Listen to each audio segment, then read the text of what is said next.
funeral is about to begin, sir.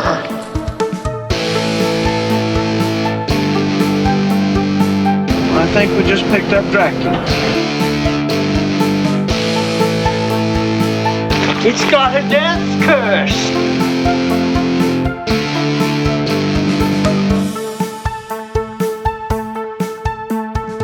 Are they slow moving, Chief? Yeah, they're dead. They're all messed up.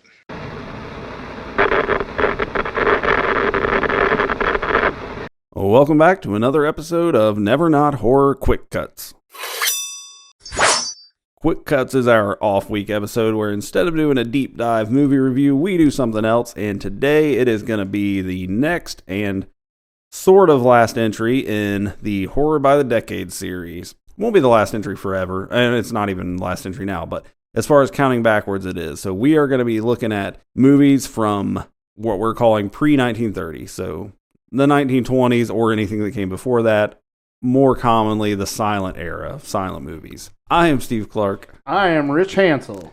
If you are new to the show, like I said, we do a deep dive movie review every other week, and then we do Quick Cuts, more casual based episode. And as we do on Quick Cuts, we like to, before we get into our main discussion, we like to talk a little bit about what we've been into horror related, if anything, since we last recorded. So I have a couple things to talk. I've seen a couple movies, a couple new movies. But I'll give you the floor, Rich. Let you kick it this time. If you got anything you want to throw out. Very quick. I have done nothing but watch silent movies.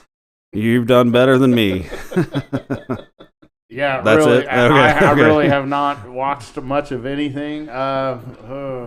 Rich has been living in the 20s. I have. It's been entertaining. I'm glad you did because. So full disclosure here, I was out of the state for work for a few days, and I was catching up after that. Spring sports have started up, so all the things are happening. And through that and my own procrastination, I did not watch hardly any of these movies. We had previously said that we were going to divide and conquer, like do 6 each that we were going to talk about, because we already said we weren't going to rank them. I ended up not even getting through that. So we're still going to talk about them all, try to give it its due diligence, but Rich is way more prepared than me here. But I say that, but then I'm like, well, I have watched 2 new movies. So, and we'll get into why I've struggled with these silent movies too. So if you have nothing else, then I'll get into mine. I watched 2 Shudder movies, one brand new one that within the last year or two. But the first one, the older one, I watched a movie called Hostile Dimensions on Shudder, and it's a weird kind of a sci-fi horror kind of thing. There's like this video on the YouTube, whatever, internet, of these 2 younger people, like 20 somethings, and they're in this abandoned house or something, and they're like graffiti artists, they're going to paint, but they find this random door, like a door in the middle of a room with nothing behind it, just this freestanding door, and they open it up and it goes to like this other dimension basically. And then this internet reporter girl finds this video, and they end up getting the door. They get in contact with the guy from the video that did not get lost through the door, and they end up finding the actual door and bringing it to their apartment and getting into it, going through it. It's good. I enjoyed it. It's very weird. Sounds very, very weird. It's very weird, and it gets even weirder than what I've said. But it's definitely worth a watch. I mean, It's not going to blow your mind, but it's interesting enough to keep you going and keep you through it. So it's on Shudder. What was it called again? Hostile Dimensions. Hostile Dimensions. Let me look and see what year that came out, because it's pretty new. I don't think it's not like this year new, but 2023. So 3 years ago now. So I watched that. And then I watched a brand new one that just hit Shudder a week or so ago called Body Cam. Body Cam is a found footage movie. And I didn't even realize it until I was listening to a podcast or something later. One of the 2 main characters, it's 2 police officers and their body cams. The whole movie is either their body cams or their car dash cams. Yeah, good reason to keep the video going.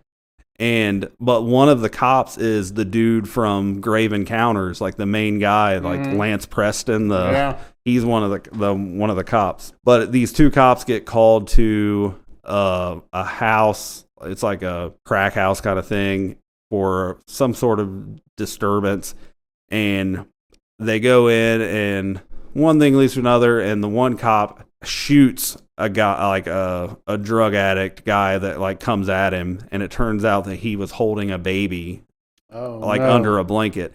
So now the cop is like, I'm going to go to prison for this, and they start trying to cover it up, but there's this weird shit going on, and like all the vagrant drug people are in this cult, and it gets really weird. It's really good. I liked it. I mean, I say really, I liked it more than I liked Hostile Dimensions, but I'm a found footage guy, so I've always got a soft spot for that kind of stuff. So, but it's brand new on Shudder now, Body Cam. I enjoy it. I think you would like it. It's pretty good. I'll definitely check that one out. It's less weird. I mean, it's it's weird horror stuff, but where Hostile Dimensions is weird, like mind-bending weird, like kind of stuff. So, but yeah, I watched those two. Those were the only two movies that I watched that were new, other than Evil Dead for the podcast.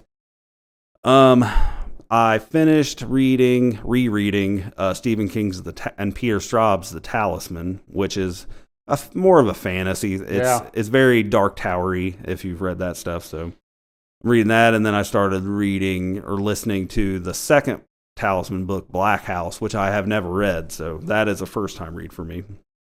So I started that, and then my audiobook came out today, so I started listening to that again. The final I've already listened to the whole thing through, approving it for production, but hearing it without me having to hit play on every single chapter, just letting it run. I started that on the way over here today. I'm super excited to listen to that. I am super excited. It's good, Such a great book, man. It is Thank a great you, man. book. I appreciate.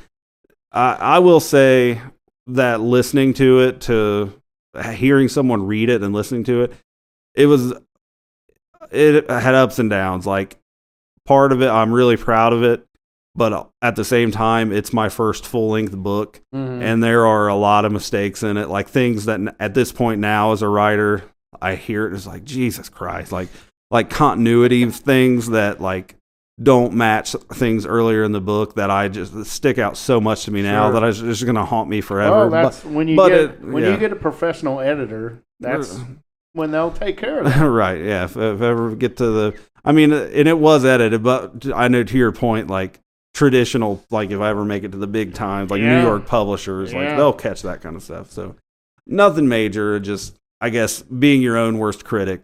There, I hear things in that version of it, listening to someone read it out loud, that it's like, oh, I would have done that different now, or I'd have fixed that or done that, or just little things. But maybe just a listener who isn't so connected to it, it won't be so obvious. Right. But to me, it was. But the narrator, people auditioned for it, and she was the one that I liked the most, and her name, Mary Lake, is the narrator's name. Did a great job bringing it to life, so I'm excited to hear what you think about it. I can't wait, man. So that is out now, and I started listening to that on the way over here just for shits and giggles. And it is. I texted a couple people, and I said because today, well, as we record right now, same as the last episode, it came out today officially. So, but I texted a couple people. It's a trip to hear because I listen to audiobooks, it's a trip to hear this is Audible, that guy, and then my book start. Yeah. Like it's wild to hear that. Says your name. Well, he doesn't, but the narrator does. Okay. So yeah. I mean, it's cool. I'm excited. I'm proud to have it out there. Heck so you should be. Good stuff. So that is out there. Skipping ahead to the end of the show promos, but good stuff. I'm excited. So that's finally here. Other than that, I don't believe I have anything else. One other thing. So when I was out of state for work, like I mentioned a little bit ago, it was a huge convention thing. So there was people from all over the country, our people, customers, and vendors, and all kinds of stuff. But everybody had a name tag, and it said where they were from and stuff. And I met this guy, and his name I noticed right away, so I had to stop him. Underneath where it said where he was from Monroeville, Pennsylvania, which is where the mall from Dawn of the Dead is. So I was like, hey, man, I don't know if it's a big deal to you guys if you're not horror fans, but Dawn of the Dead is my favorite movie of all time, and I noticed your tag says you're from Monroeville, and I don't think he was a huge horror fan, but he knew it. He knew about the movie, and I was talking to him about how I've always wanted to go there, and it's on my list to do, and I know that Walmart, the company, bought that mall, and like there's worry, like what are they going to do with it? This guy told me, and I don't know if this is, I don't know how true it is. Gospel truth. Right, yeah, I'm not locking it in, but he told me that from what he had heard, like they're probably going to tear it down like within the next couple of years. So with that in mind, I have to go to Monroeville, Pennsylvania. And I said something when I got back. I was telling my wife about that story, or about meeting that guy. And I was like, do you want to go to a mall in Pennsylvania with me? And she's not a horror person like me. Like, she likes some stuff, but nothing like I do. And I told her like the background to it. And she said, it sounds like a Never Not Horror road trip to me. And I was like, that's a hell of an idea. Because it's like 4 hours away. So we could go down and back in a day. Like, leave in the morning. Check it out. And so I was like, I'm gonna pitch that to Rich and see, like, one Saturday or Sunday or something, we'll just get up early and drive to Pennsylvania to Monroeville and go see the Living Dead Museum. I wonder if they do let you in though. It's Yeah, the mall's still open. Like, there's still stores there, and they have the Living Dead Museum is there, and sweet. like there's a bronze bust of George Romero that you can like get your picture taken with. So all that stuff is still there, yeah. And it's still, I mean, the guy that I met said it's like our malls are. It's just going downhill, and there's not a whole lot left in it. But I wonder where they'll relocate all the. I don't know. Like, I don't know what they'll do with that. But if they really do tear it down, so. But the clock is ticking, so we maybe this summer sometime we gotta line up the Never Not Horror road trip to Pennsylvania and to the mall. I'm down. All right. On that note, we'll get into our feature discussion here, and we're gonna talk pre-1930s silent movie era horror. So, like we said, we're not gonna do our top 13s because we didn't watch 13, and for me. I struggled. I fought with this a lot. I respect them for what they're the foundation. I mean, Nosferatu is the Dracula story illegally. Yeah. And the Golem is reminiscent of what Frankenstein was. And I respect it for what it is. But I have a really hard time watching them. They are sleeping pills to me. I mean, there are some rough ones. Yeah. I mean, that is... And that might have been part of the problem that I would try to watch a lot of these at nighttime, because it's not something I could watch when I'm like, because sometimes like I can have The Evil Dead on while I'm working and like have it on the side, and I can do my work and my emails and all the stuff. To where a silent movie, you can't necessarily do that because you have to keep your eyes on the screen to see the text. And I just couldn't. I mean, it would just put me right to sleep when I would try to watch them at night. It's not for me. Like, much respect. I mean, there's great stuff. Lon Chaney is an absolute legend, and that's where the majority of his work comes from. I just can't get through it, man. Like, maybe if I tried to watch one in the afternoon one day and I'd had some coffee, I'd be good to go. But so that said, I mean, originally we had outlined 13 movies. We took 6 each, and then Nosferatu is probably the most popular one, so we were both going to talk on that. Rich has seen it many, many times, so that's one that we can kind of both hit on. So, full up front, I didn't watch any of my 6 all the way through. I watched recap videos and reviews and got the gist of it just to be able to talk about it a little bit, but unfortunately, I did not deliver on this one. So Rich is going to have a lot more content than I will here. So I'm pretty sure I can do mine in order from least to best. Perfect. Do that. And I'm not going to do Nosferatu yet. I'll leave after last. Yeah. And I'll let you know because Nosferatu actually is, I love Nosferatu, the silent movie, and maybe there's one on here that I've discovered that may be better than Nosferatu. Oh, wow. Okay. Well, actually 2. One of them was on your list. Okay. Yeah. So, but yeah. But So you were able to watch some of the ones that I had on my list too? I watched one of them because Okay. I've always wanted to see it. Okay. And it was a big deal to me, so I did watch it. And Yeah, it was good. But Teach me something here, Rich. Tell me which ones I need to toughen up for and watch them. all right, I'm going to start with the one I like the least, Okay. and it is 1926, directed by Roland West, who is a big-time silent movie director. It is The Bat. Okay. It's been remade several times, different names, but it stars The Vincent Price, The Bat, is a Yep, remake, right? yep. Okay. It stars Jack Pickford, Emily Fitzroy, Jewel Carmen, and Robert McKim. And it is definitely a whodunit. And in my opinion, like another film that I had to watch, another silent film, this one had way too many characters for me to wrap my mind around what was going on. In the 20s, a lot of people dressed the same too.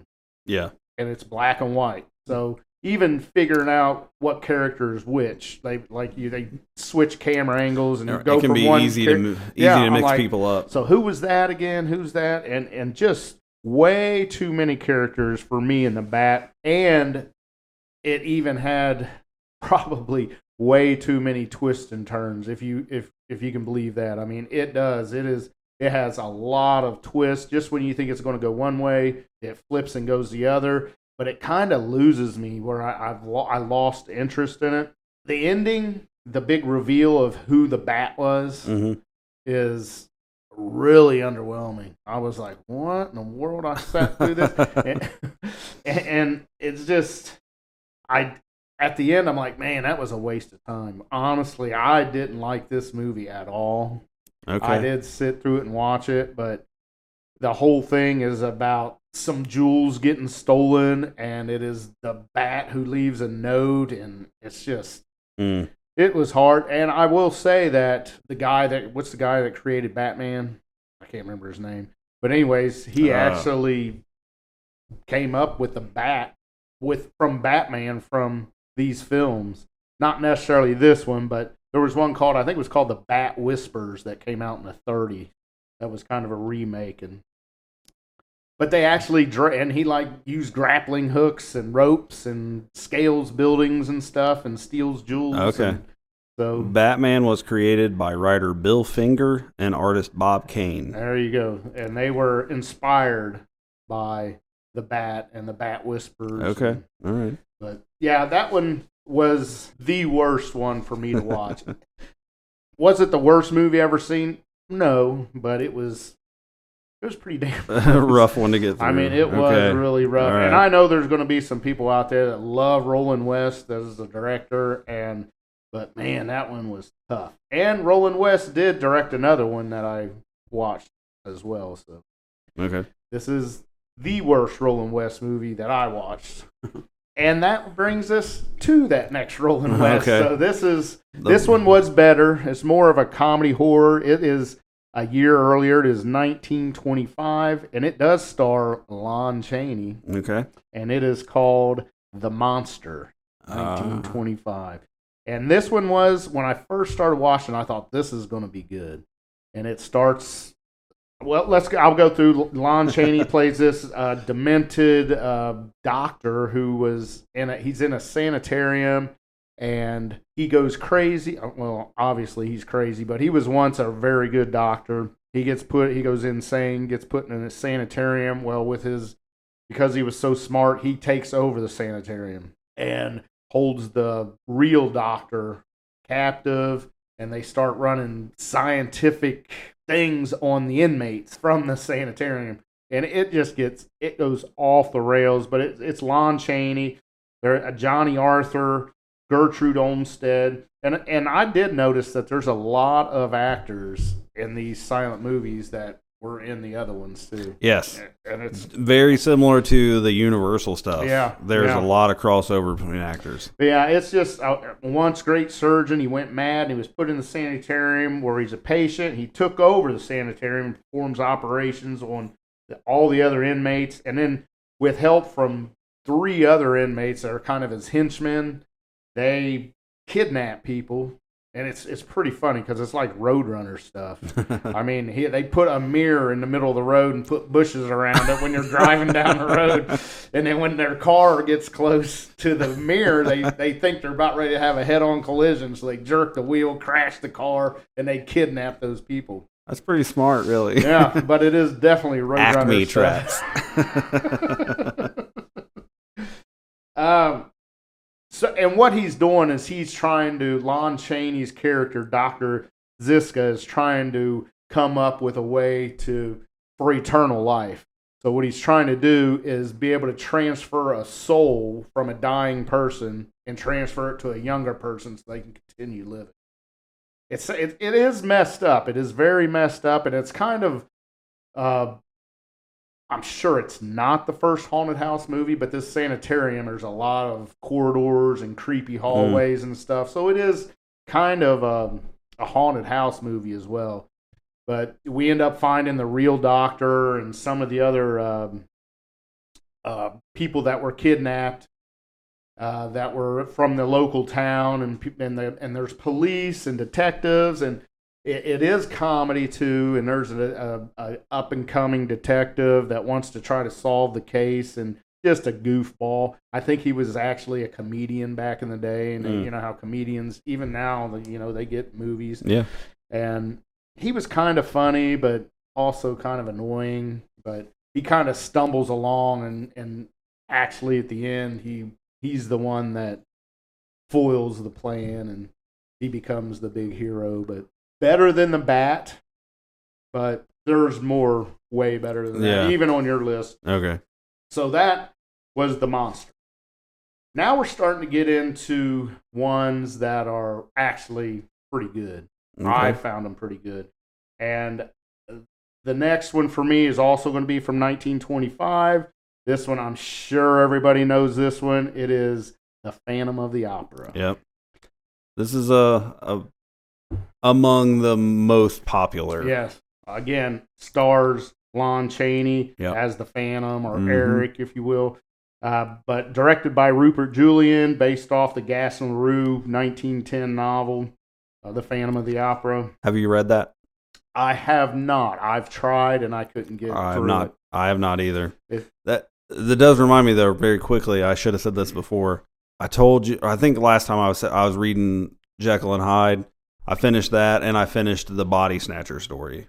Oh yeah, the Body Snatcher story is very close to the movie. Really, like, surprisingly close to the movie. But that's awesome. They were both okay. I mean, it's a little tough to read, but yeah. But for your reference, because when we watched the Body Snatcher and we both loved it so much, and we was like, we got to read it. The book it has an intro that's a little weird, but like once it gets to the actual story, it's pretty close to what the movie is. Yeah, that's good. But like I mentioned, this stars Lon Chaney as the Phantom, Mary Philbin, who is in one of your movies, The Man Who Laughs. Yep. She is the starlet of that. She is also the starlet of this. She plays Christine. Norman Carey plays Raoul. He is Christine's soon-to-be husband until blah, blah. Arthur Edmund Carew plays Ledoux. But it's pretty much Christine. She's like the understudy of the opera singer at the Paris Opera House. She is like next in line, but she's not that. She never gets on stage. She's just there in case something happens to your main. And she is manipulated basically into selling her soul to the devil, we will say, which is the Phantom. Mm-hmm. So the Phantom pretty much sends her letters and say, I will make you the star of the world. You will be the number one actor, I guess is what it is. And all you have to do is love me. Yeah. And he lives under the opera house, and it is known to be haunted by this Phantom. So there's sightings of him, but nobody knows if he is a phantom or if he's a real guy. Turns out he is a real guy. Yeah. And underneath the opera house is like torture chambers and stuff. Yeah, like catacombs and Yeah, shit. and that is where he was kept during the French Revolutions, both of them. And he grew up under there, and time forgot about him, and he ended up being a great pianist. And I don't think he was a singer, but just a musical genius. So Yeah. he has the knowledge and the know-how to make her great, but he also manipulates the lead lady into, he sends letters like, I will haunt this place forever if you do not let Christine star tonight. Mm. And then when they don't let her the first time, the big, probably seen it, the chandelier breaks and people die, and they're like, oh my God, Christine better be the lead on the next Right. one. And she actually This does ghost get isn't it. fucking around. But like I said, she kind of sold her soul to the Phantom, so he tells her that I will be there to get you, and he takes her down to the catacombs, and of course he says the only thing is you cannot remove my mask, and if you do, all deals are off.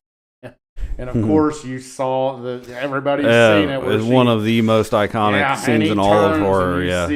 You see Lon Chaney's makeup, which he Right. put on himself, Yeah. and just so creepy. I mean, I think this movie lives on. It's a great story. It really is. But the makeup that Lon Chaney did, it That's doesn't. awesome. There's hardly anything that even compares to it nowadays. Yeah. And it's hard to believe that he pretty much had a tackle box, a few, some Yeah. wires and makeup, and just did what he did. It's so amazing. But absolute legend was Lon Chaney. Yeah, so Phantom of the Opera is one that I've seen most of that one. Like I don't think I've seen the entire movie, but I've seen a lot of it. So that's one that it was a big enough. Just it's such a classic that I tried to get through, and this one that I got maybe the most through. Not just this time around, but like in the past, I've tried to watch that one. Yeah, but really good. But it turns out that, of course, since she said she did what he said never to do, take his mask off, it kind of voided out the agreement they had, and the Phantom pretty much goes on a killing spree. And Christine, she was kind of going to get married to this guy, so she needs him to save her from the Phantom. I won't tell you how it ends, but if you probably know if you're a horror fan, right, or a Lon Chaney fan. But yeah, I did enjoy this one. The one thing that threw me off was the music. It was just, there would be times when a lot of stuff's going on the screen, like a fast movement, and it'd be like some melancholy, slow music, and it didn't. That kind of drove me crazy. I would like to see one where it has updated music to it. Which we were talking pre-recording that a lot of these old silent movies have re-releases with like updated audio, symphony, whatever, like with a new score or something. And I'm sure they've done it with this movie. I'm sure they did. Probably. It's such an iconic movie, but I haven't seen it. And the one that I watched, it was the original. And it's just, and even then there would be slow parts in the movie. And the music would be up tempo, and I'm like, what the hell's going on here? Right. But yeah, so that is the third best one. Okay. So now we're going to get to the second best one. Okay, yeah. I have three more. I'm sorry. So yeah, that was number 4 of the 6 that you watched. Yep. So the next best one, and this one was kind of a hard watch, and I wasn't understanding a whole lot what was going on the first time through. I watched it a second time, and then I watched some retrospectives on YouTube of it, and I gained a lot more appreciation for it because when you watch somebody talk about a movie they love, it kind of, you're like, oh man, it is good. Yep.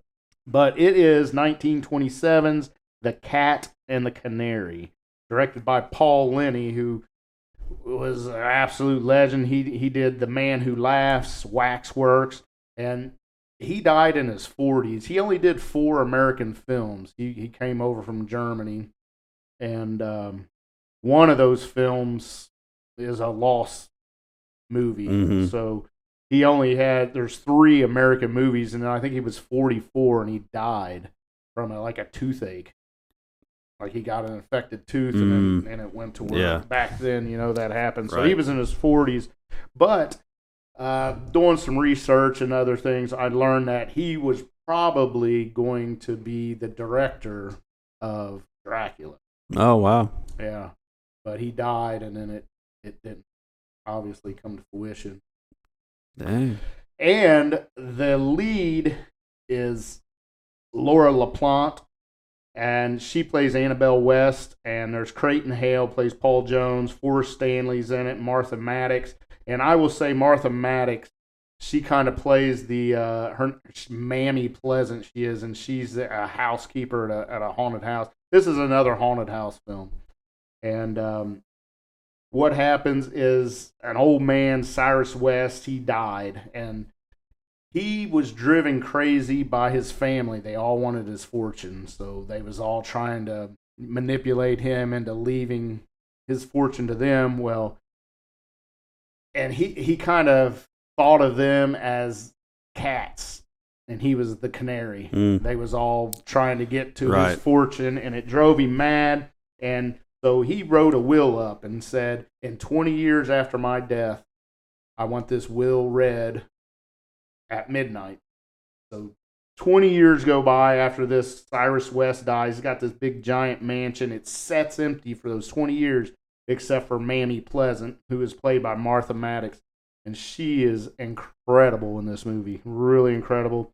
So she's the only one in this house the whole time. And she lives there and takes care of it and cleans it. And so now we fast forward 20 years, and it's the reading of the will. So the family members start showing up. Very House on Haunted Hill-ish. Yeah. Except it's not a will to see who can stay in a haunted house. This is actually, they come to see who is going to be the heir. Very Scooby-Doo-ish. Yeah. Who is the heir to Cyrus West's fortune in his mansion. So they all gather for this will, and there's a lawyer, and he's going to read it, and he has a letter, and he opens the letter, the will, and it's lays it out there. He tells them, you all are a bunch of vultures, but I have to leave my fortune to somebody, so I'm going to leave it to the person that is most distantly related to me. And it is Annabelle West, who I mentioned is played by Laura LaPlante. She's like a third cousin or something. So, and she's a young lady, probably in her 20s. So she's inheriting the entire fortune. So turns out he also put down there, because he was driven mad by these family members. The only stipulation is she has to pass a cognitive test to prove that she's not crazy. Okay. So there was going to be a doctor show up, and he's going to check her out and make sure she's of sound mind, and she becomes the heir. But there's also another unsealed or a sealed letter that turns out it is unsealed, so somebody has read it. Somebody in the family has read this letter, but this letter is, in case she's crazy, this is the new heir. So it's kind of got this double twist in it. Okay. So if she turns out she's crazy, somebody else gets the fortune. And it's in this letter, which has been opened. And it's probably the person that is going to be the heir, but you don't know. And it's another whodunit. And it goes off the rails, and it's pretty good. And then all the while, as this is going on, a guard shows up in this mansion and says, there is a serial killer on the loose, and he goes by the name The Cat. And we think he might be held up in your mansion. I mean, it's a huge mansion. And so we also have this cat. So you have another, and the family members become the canary. So in the beginning, we had Cyrus West was the canary and the family member. So now there is a real serial killer, and he mangles his victims like a cat would a canary, just tears their bodies up. It is very good.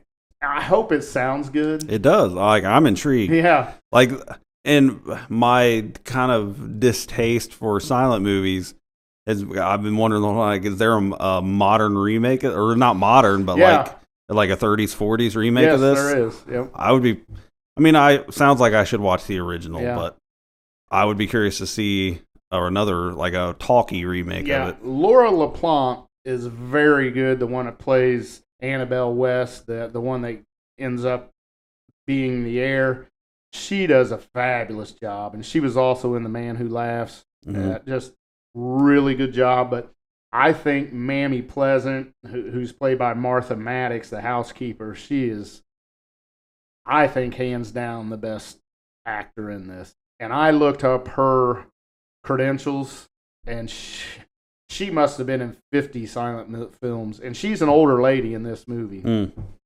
And I mean, I had no idea there was that many movies. I mean, she was in the early 1900s, and this is 1927. So she had been acting a long time and was in a lot of silent movies. But she did a really good job. But I would highly, highly recommend this, and I do think that it was probably a inspiration for definitely the old Dark House, because the camera work is unbelievable. When you go through the corridors and the curtains are blowing from the storm outside, and it's very creepy, and they do a real good job. And I would also say that Shirley Jackson had to be inspired when she wrote The Haunting on Hill House, because I mean, I feel that when I read Haunting on Hill House. You're selling me on this one. It's really good. It is it's a silent movie, but right. It's definitely worth the watch. So that is my third best. All right. I think that's what. Yeah, it is. So I have two better. Two more. Than this one. Number 2 on my list, not counting Nosferatu, is going to be really, really early. Some people think it's the earliest horror film of all time, which actually isn't true at all, but it is 1920s, The Cabinet of Dr. Caligari. Yep. First time watching this, I didn't really care for it, but I gave it another rewatch, and I kind of started liking it.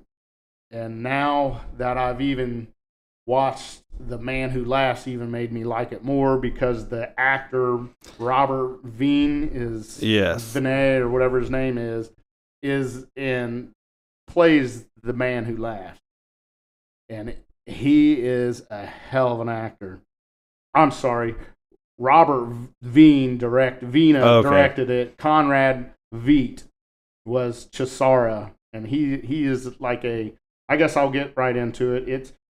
There's a man telling his story to another man on a park bench. That's how it starts. And it looks like a normal park bench and normal settings.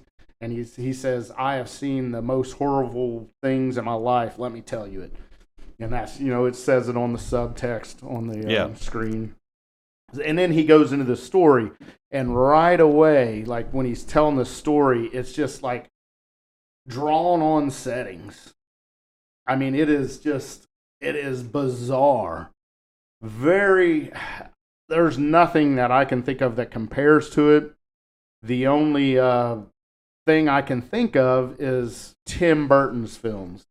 Tim Burton has to be like a huge Robert Vina fan, because, I mean, it is so bizarre.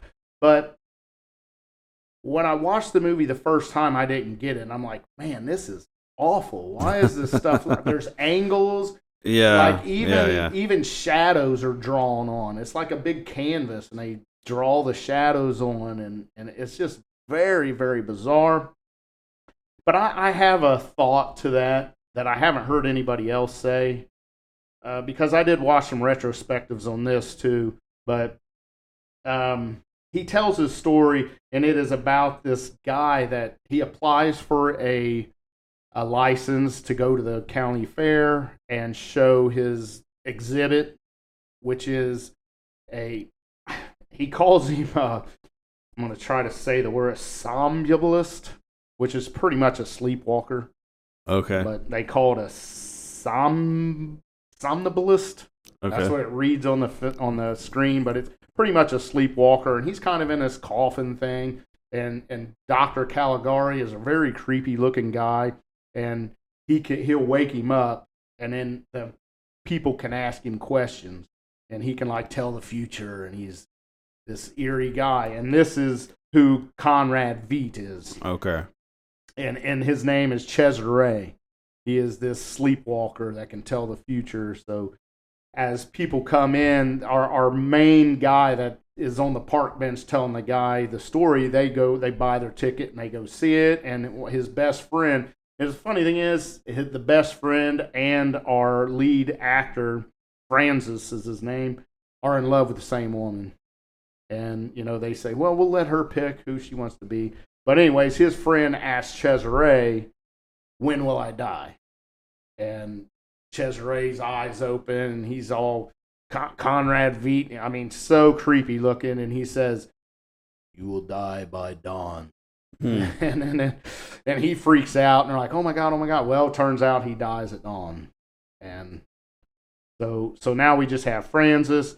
And so Cesare, Francis is his wife, his girlfriend. Her name is the actor's name is Lil Dagover, and she plays Jane, and she is a beautiful girl, and Cesare kidnaps her in the middle of the night, our sleepwalker, and Dr. Caligari is like, they think he's in on it, but they can't be Cesare because they go to the Caligari's where he's set up at the fair, and they can look in and see Cesare is in his sleeping quarters, or it's kind of like a coffin, a box that he's in. It can't be him. Well, they end up like, let's break it open. They open it up, and it's a dummy. It's not a real person. So now they're like, oh, it is Cesare. So they end up finding Cesare. He's got the girlfriend.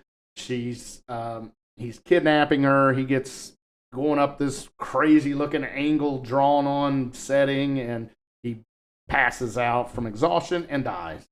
Oh, wow. Okay. Yeah. And so Caligari is without a sleepwalker now.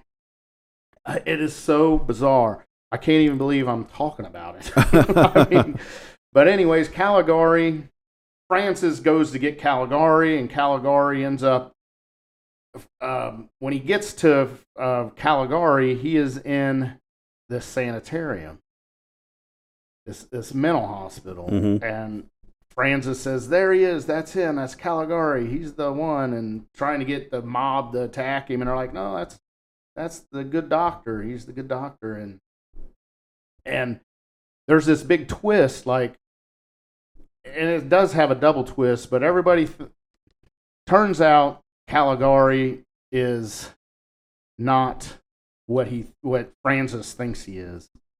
And when they put Francis in a straitjacket and say, you're crazy, this isn't how it is.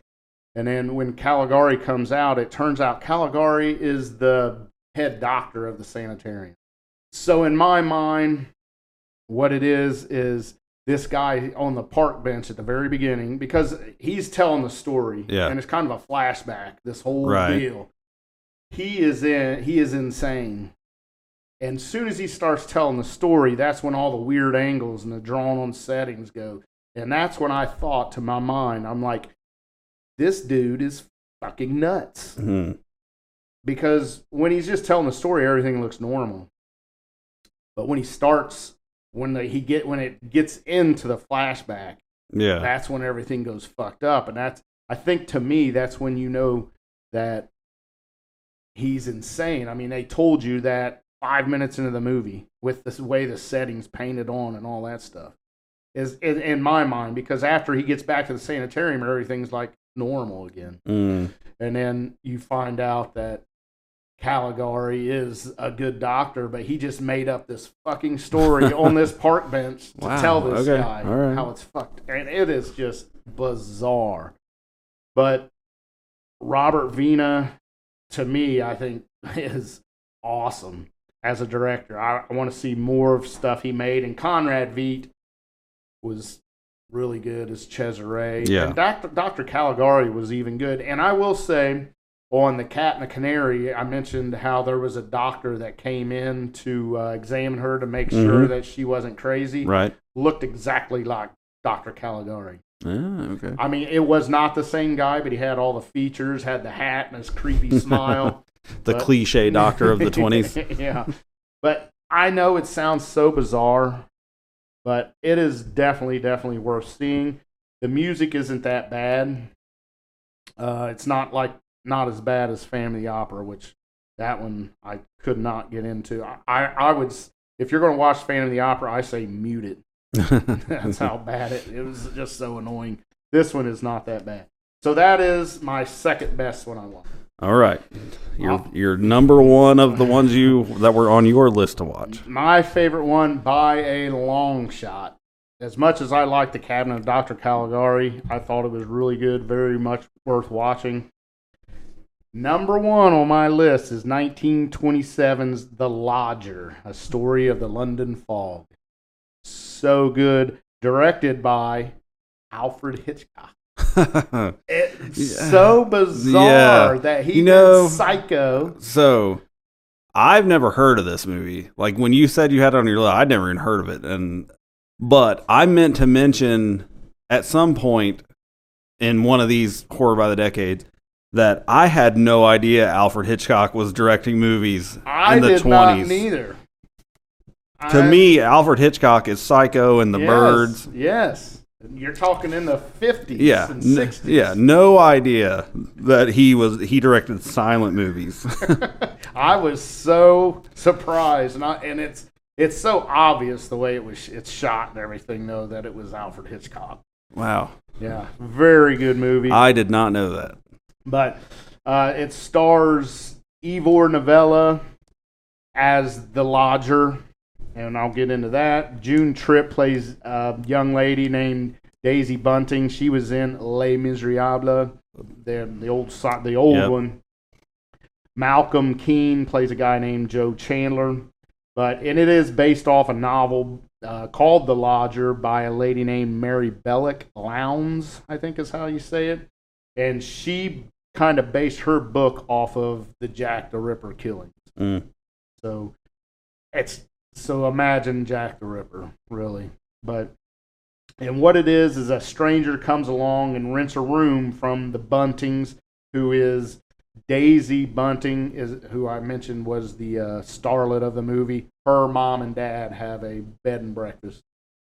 And so this guy comes along to rent a room, and as soon as he gets there, local people start dying. Blonde-haired women start being killed locally, murders.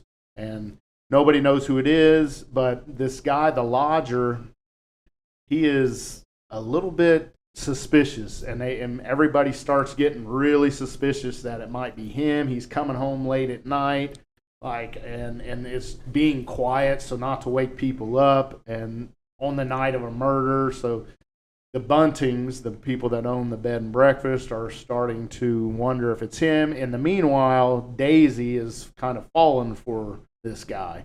She likes the mysteriousness of him, and he's a good-looking guy. And so she gets this romantic relationship. The landlords, of course, her parents do not approve of this because she is betrothed to be married to another man named Joe Chandler, and he turns out to be the lead detective on the case trying to solve these murders. And the Buntings, of course, come to him and say, hey, I think our killer might be the guy that lives upstairs. And there is a super awesome scene where they're all downstairs and they can hear him up there pacing upstairs, the lodger pacing. And the camera looks at them, and then it kind of looks up, and you see the chandelier shaking from where he's pacing up.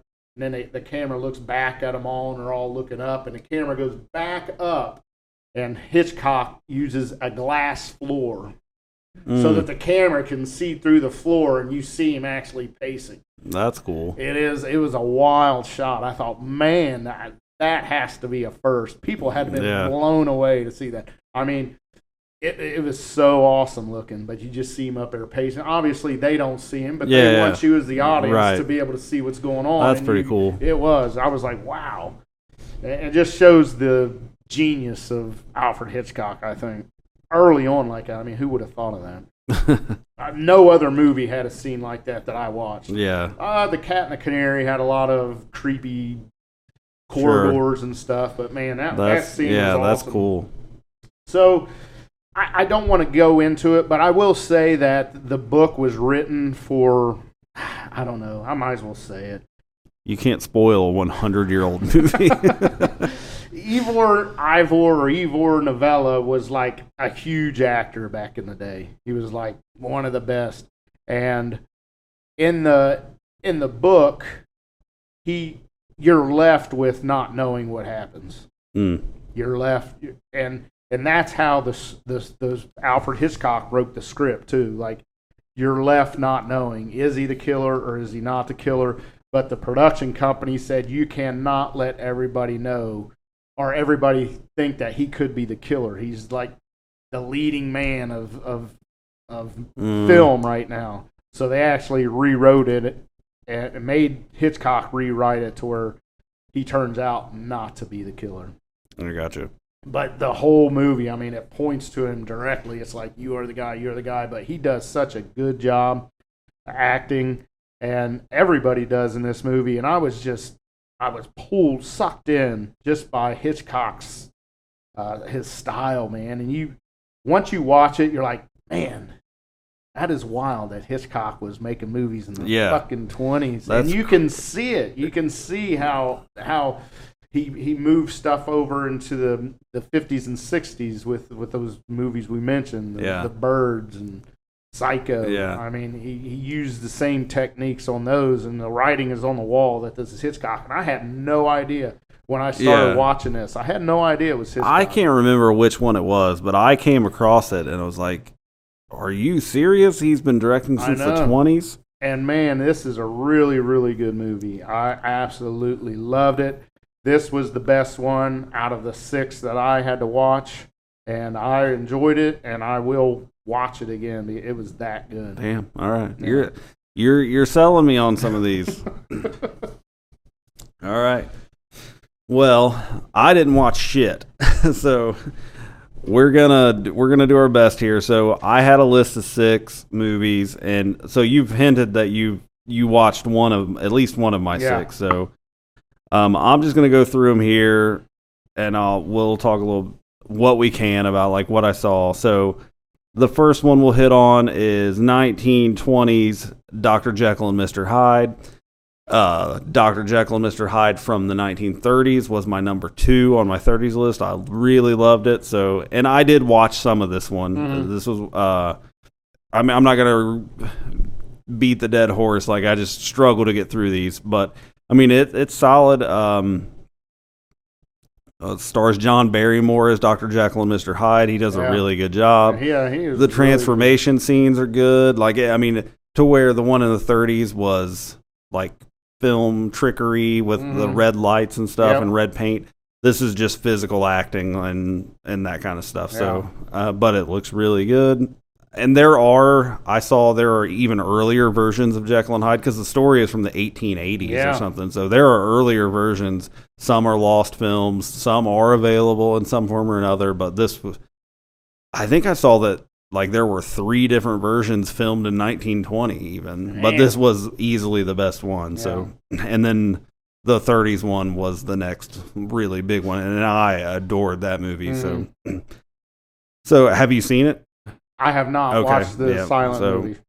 Yeah, and it was, from what I saw, it was good. It's just silent movies are not my jam.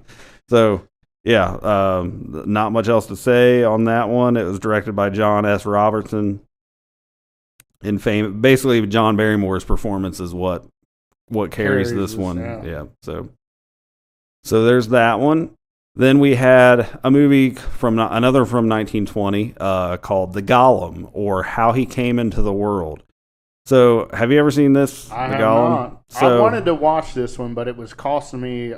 So a this little bit of money, This so I was didn't- one that was on that Canopy app I was telling you about. Okay. If you have a library card, Yeah. you can watch it for free. And it's a German expressionist thing. So like The Cabinet of Dr. Caligari, starring Paul Wegener, based on Jewish folklore of the Golem of Prague.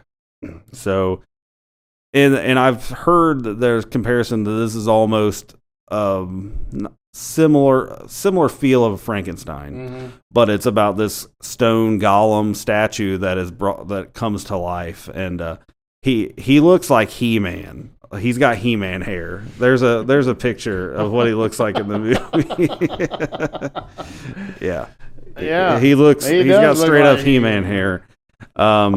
Pumpkin pie haircut and freak. This is one, it follows a rabbi that he makes this clay creature to protect his people, but the golem gets brought to life and goes berserk, and similar to the Frankenstein thing, like Yeah, brought to life and then it gets controlling. out of control. So it's that kind of thing. I did not watch any of this one. I just watched some review and recap videos about it. So I feel like such a shit for this episode because I just couldn't do it, man. I ran out of time, but I didn't want to keep stalling it. So I don't have much to say about the Golem other than it's a thing and it's out there. So all right, so the next one that was on my list, The Hands of Orlok. So this is one, the movie Mad Love, starring Peter Lorre from the 30s, is a remake of The Hands of Orlok. Another German expressionist I have thing. seen pieces of this one. Yeah, and this is directed by Robert Wine, who, is that how you say his name? Wine? Vina. Wiene. Yeah, Vina. Robert Vina. Also starring Conrad Veidt. Yes. So it's another one of those. Same as the remake. Concert pianist is in a train accident. I did watch some of this one, and the train crash stuff is pretty good in this. Yeah. Like, it's pretty impressive. I mean, it looks like they crashed a train and filmed it. Like, the actual crash you don't see, but the aftermath of it looks really good. So this pianist is in the train crash, loses his hand, and he gets new hands, and his hands he thinks they are the hands of a murderer, and they're making him kill people. I mean, the remake is pretty much along the same lines, and then it turns out it's somebody else. It's like a psychological thing. Right. So, but yeah, so you got Robert Vinny, is that how you said it? Vina. Vina. But Conrad Veidt, so that's the same as Caligari, right? Mm-hmm. Yep, same guy. And The Man Who Laughs. Yep. Which is also on my list, so we'll get to that in a second. Like I said, I did watch some of this. A lot of these are on Tubi. The majority of the ones we talked about, either Canopy or Tubi. Every movie that we've talked about is available on one or the other. So if you want to do some history diving, then those are available. So The Man Who Laughs, 1928. Another German thing. Directed by Paul Linney, based on Victor Hugo's novel, starring Conrad Veidt. Man, so I did not watch any of this one, but I did. okay. And This is the one? I was blown away. Okay, I need to watch it. This may be number one on my list if I would have. He looks amazing. Like, He does. Like, that right there is It just is. It wild. looks like the Joker. Yeah, and I did see that in, like, when I was watching some recap and reviews, that this was a huge influence on the imagery of the And Joker. do you know who did the makeup for that?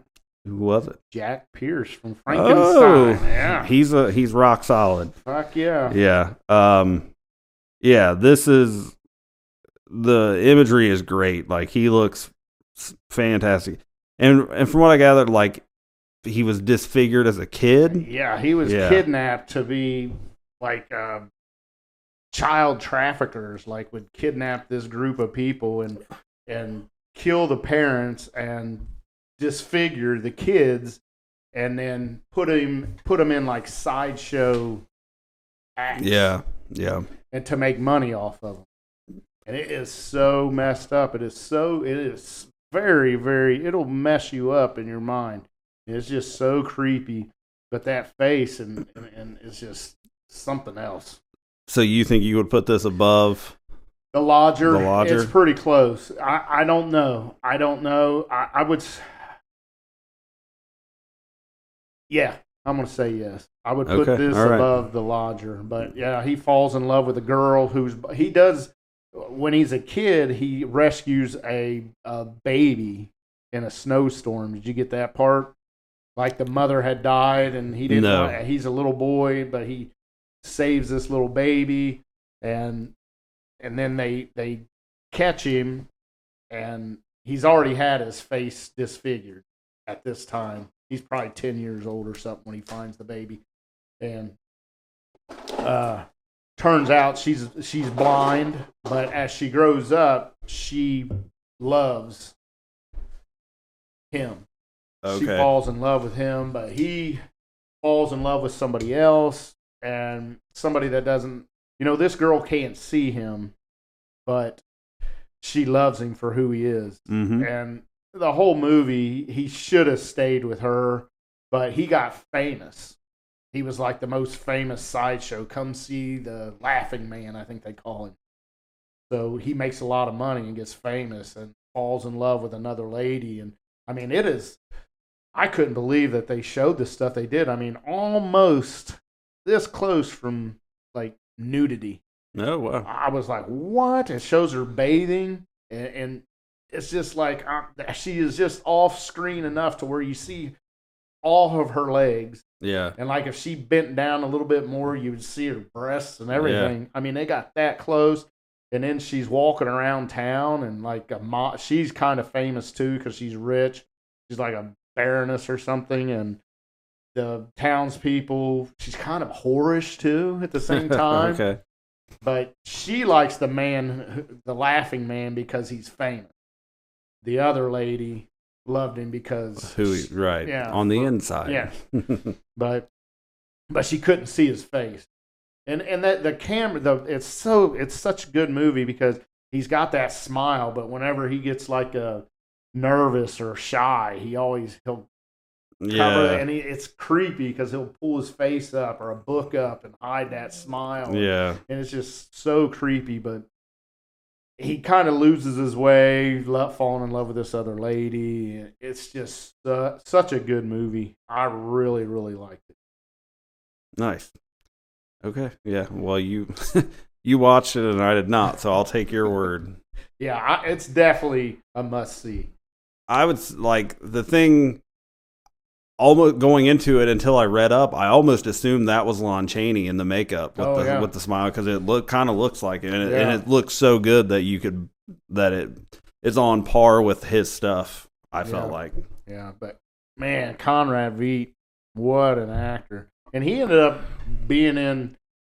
Yeah, Conrad Veidt was in Casablanca he was played an evil guy, and that's when he got a little bit older. But I think he died the next year. After Casablanca, he passed away.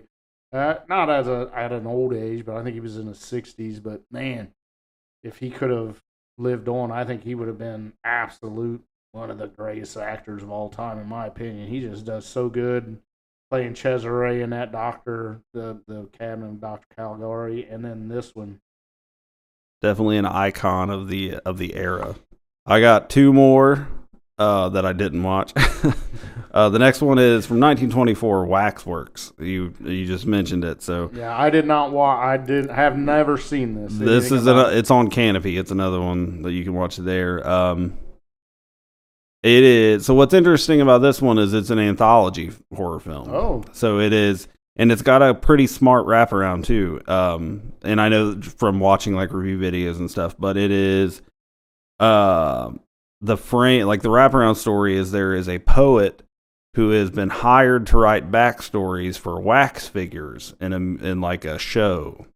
And the wax figures are, I'm not sure if I'm saying this right, but Caliph of Baghdad, which I don't know, Ivan the Terrible, and they call him Spring Heel Jack in the movie, but it's Jack the Ripper. So you get three anthology stories of what the poet wrote as the backstory for these three wax figures. And Conrad Veidt plays Ivan the Terrible. In He that. does. He does. Awesome. And the Spring Heel Jack the Ripper, is Werner Krause, that's Nosferatu, right? Yeah. No, that's Max Schreck. Okay, who's Werner Krause? He's in something. I think he was I in know one that of the name. movies. I want to say he was in one of the movies I watched. Let's see. We're going to get to the bottom of this. Here he is. He was in the Cabinet of Dr. Caligari. He played Dr. Caligari. Okay. Yeah, Werner Krause. Okay, he plays Spring Heel Jack Okay. and Jack the Ripper in All right. Waxworks. So, You know who he reminds me of, Dr. Caligari? London After Midnight. oh yeah, That's who he looks like without having Okay. a crazy mouth. I got you. All right. So yeah, I mean, I didn't watch it. It's on Canopy, so you can watch it there for free. You can also rent it on Prime, or actually, it looks like it's just for free on Prime, maybe. After seeing The Man Who Laughs and the Cabinet of Dr. Yeah, Caligari, having Conrad Veidt in it. I want to watch it. I definitely am Yeah, intrigued. so now. Waxworks. Yeah. I'm looking right now to see.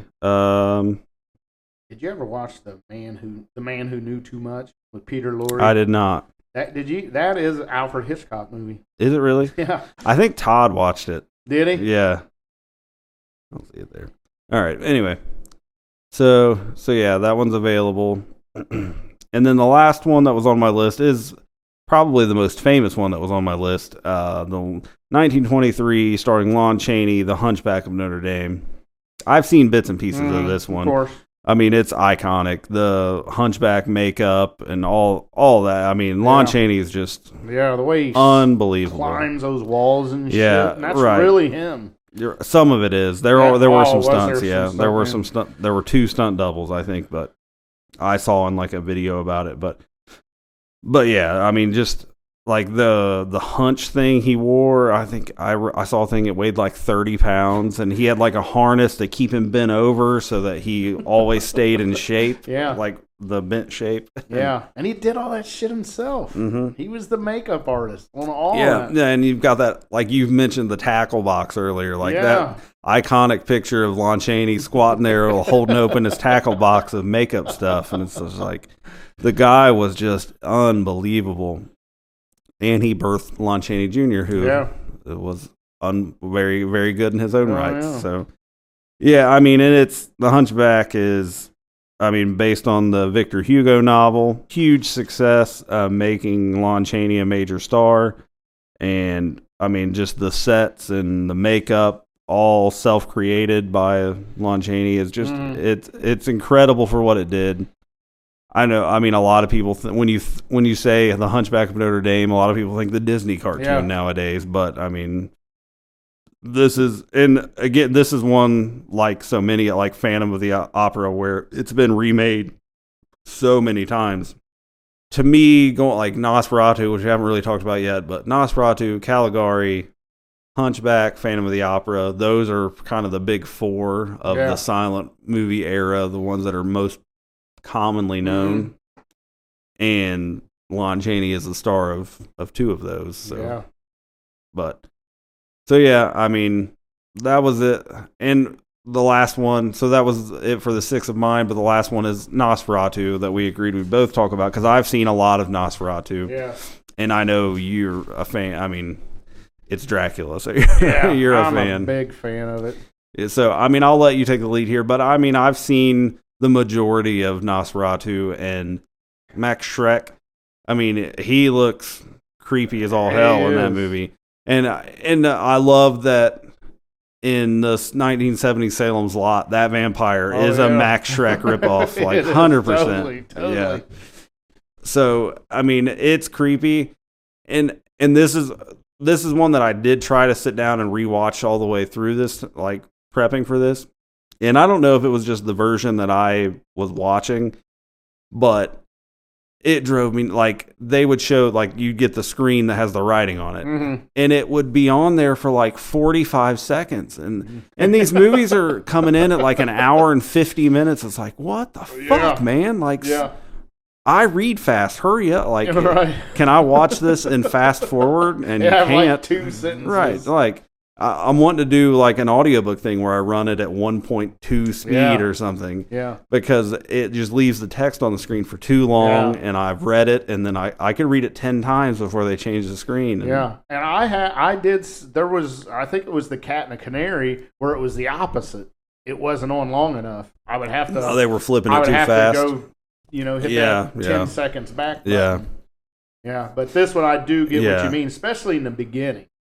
Yeah, the opening title card's on there for like a minute. Yeah, the dialogue between Hutter and it's just way too long, like you said, and there's a lot. These movies could be packed into like 45 minutes, I think, in a lot of cases. But yeah, I mean, from my perspective, almost as even though I'm obviously I prefer Bela Lugosi Dracula, the image of Max Schreck as Nosferatu is one of the most iconic images of the horror. Like, of course, the scene is when all you see is the shadow of him going up the steps. Yeah. Oh my God, it gives me nightmares. I mean, that is freaky. Yeah. He does such a good job. He did such a good job that people, after production and after the movie was seen, they speculated that he was really a vampire.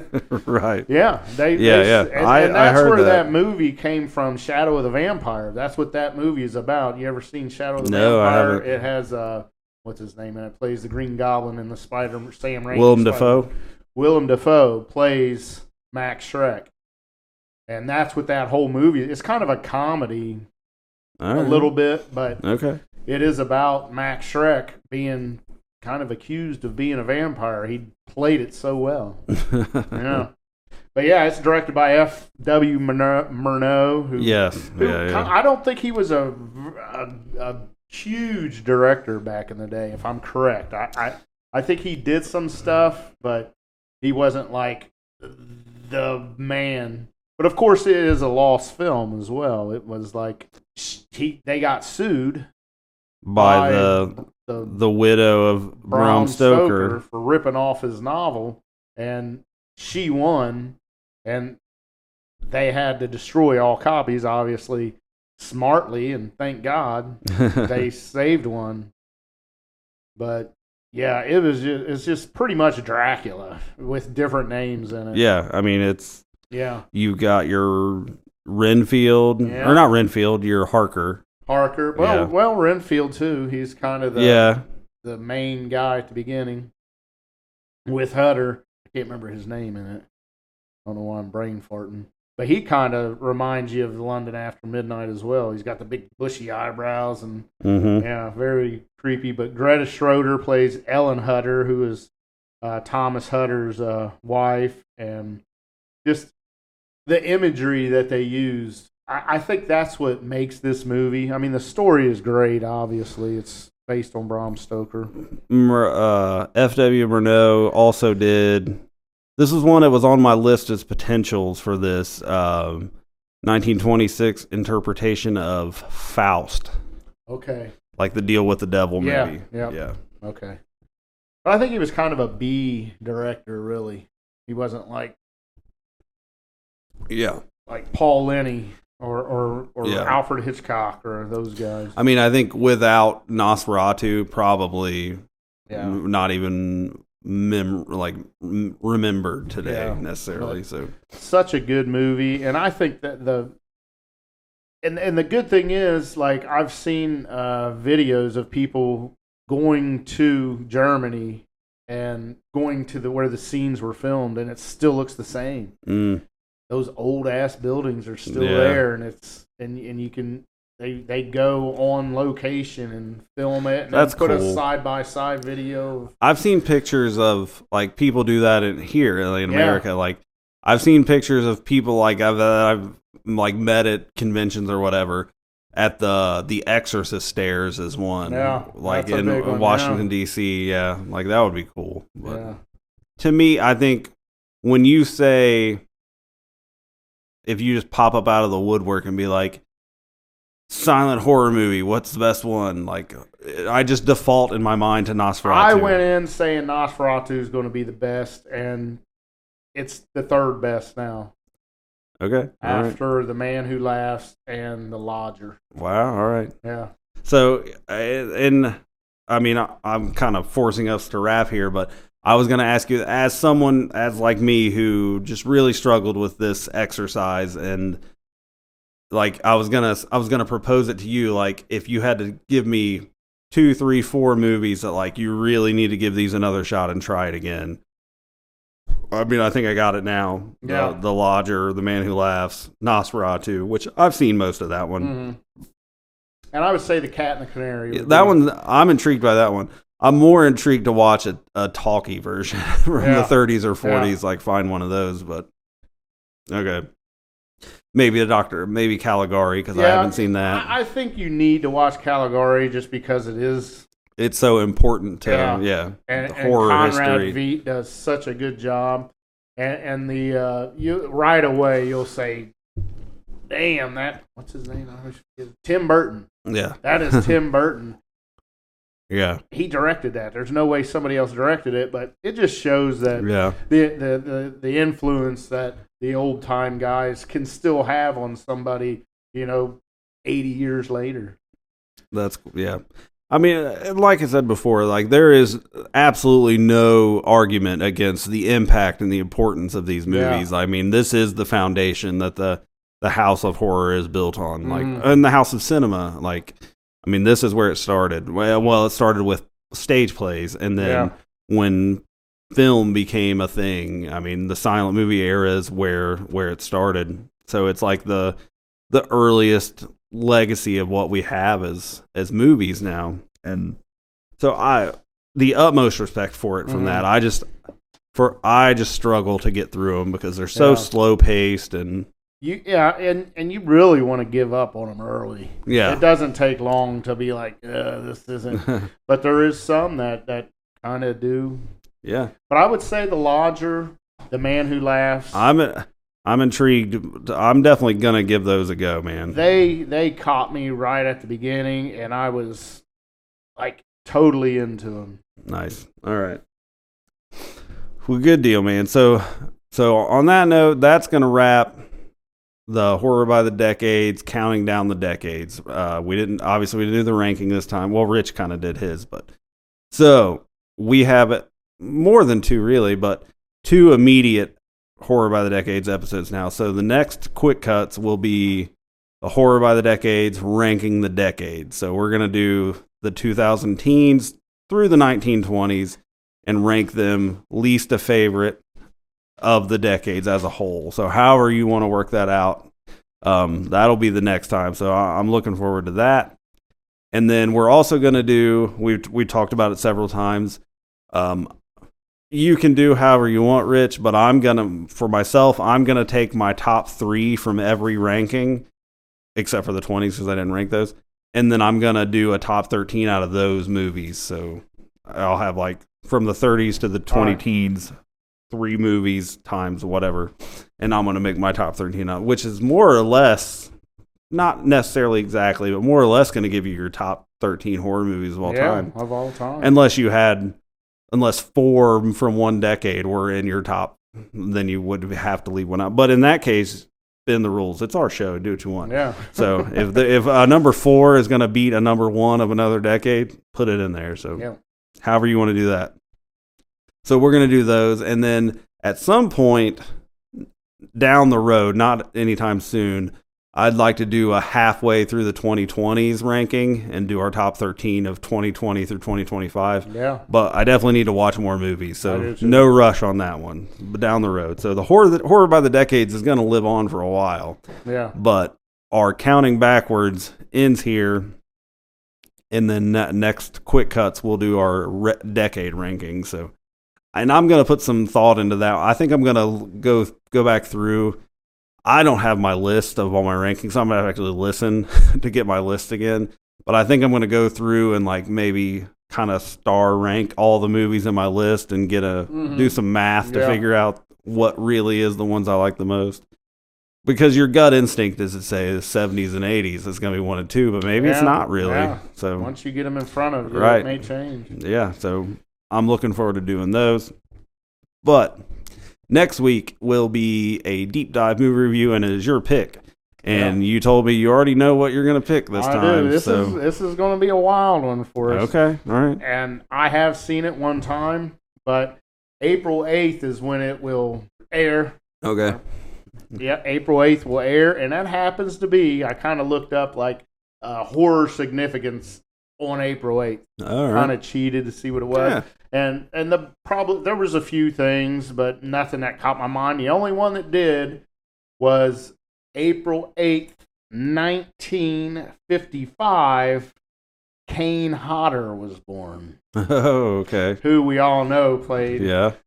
Jason Voorhees and Several of the movies. Yeah. So obviously, I am going to go with Hatchet. Hatchet?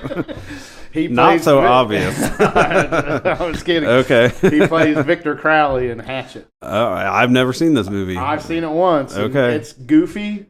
Okay. But it has Kane Hodder in it. Why not? It's his birthday. Sure. Let's celebrate Kane Let's celebrate Hodder. Kane Hodder. All right. Hatchet will be okay. Yeah, I could have guessed 1,000 times and never come up with that. Good deal. See, that's what you get with Never Not Horror. Yeah. You never not know either. All right. So yeah, next week then will be a deep dive review of Hatchet, starring Kane Hodder, and then following week will be quick cuts again with the Horror by the Decades ranking. So if you enjoyed the show, please like, rate, review, do what you do. Tell your friends about Never Not Horror. If you want to support us outside of the show, go to youtube.com and search for Rich Hansel, and you can find all his videos and unboxing. You can go to steveclarkbooks.com and check out my stuff. And there'll be links to everything. I haven't updated that website in forever. I need to, especially now since I got the audiobook out, I need to update that. So you can do that, and then, do all the things. Tell your friends. Spread the word and come back next week where whatever it is, it's never not horror. Oh, yeah.